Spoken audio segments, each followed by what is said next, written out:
I feel like the most successful aspect of our video was the introduction that we have created. I'm super proud of our intro because it really sets the mood for the rest of the piece, and yeah, it just brings a lot of atmosphere to the project. The most problematic aspect of it was the amount of information that we have fitted into our project.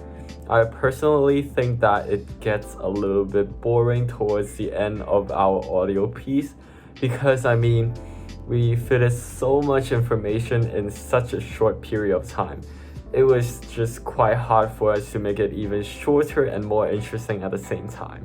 From the individual research and learning that I have done throughout the project, I have learned that the whole demonetization thing is not only for kids to see family-friendly content, it is also for the profit making of YouTube. Relating this back to the reading that we did during week 5, the authors of the book Researching YouTube, they have discussed it about the introduction of advertisement on YouTube. Even though they did not specifically talk about the whole issue with demonetization and revenue making, but it could be seen that it was important for YouTube to have more people from different demographics to watch video, so they had to monitor the kinds of videos that were being put onto the social platform.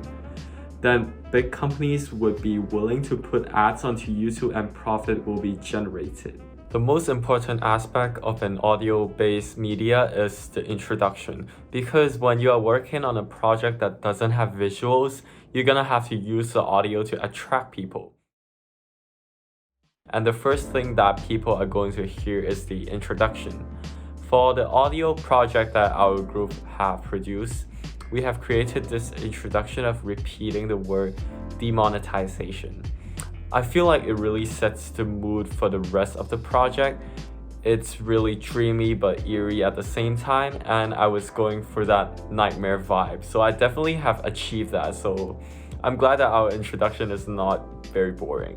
One thing that I have learned is that the process of brainstorming ideas is really important. For example, at first we were planning to go for more of a funny vibe for our audio project. That's because no one have suggested any other idea, but of course it turns out that people had other ideas, it's just that people did not want to speak up.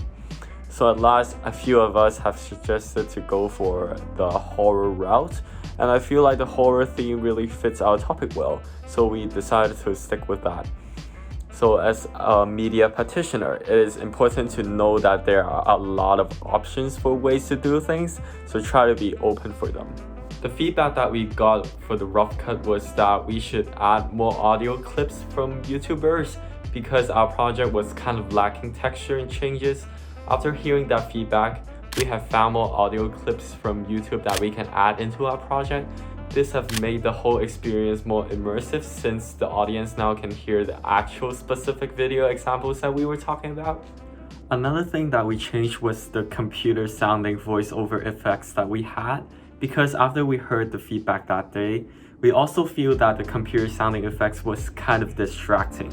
It felt out of place, so we deleted the effect and used our own voice instead. This have made it sound more natural and it fits our project more. Maybe because my friend's literally a brick. Screen, and they did it. Why do I have no sound?